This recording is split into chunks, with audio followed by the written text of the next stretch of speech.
And when the business plan is completed, we can move on to step 3, define your brand.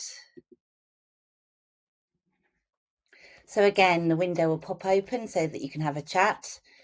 The instructions are here. This one has an extra element, which is your an AI hack. So this works really well if you use an existing AI.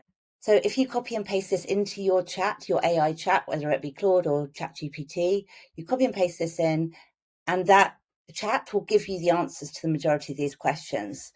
Also, if you've already done a brand guidelines, you could pop that in as well. You just copy and paste it in. Branding is actually one of my favorite parts of creating a business.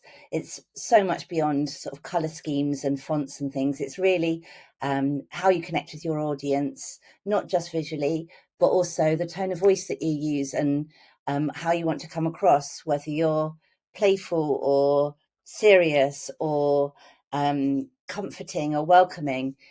Doing this part of the process is such a useful step to really just get to know the personality of your business, and how you want to come across.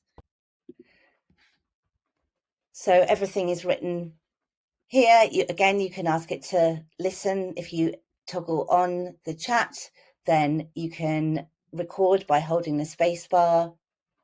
And as always, if you're unsure about anything, just ask the chat, just ask the questions.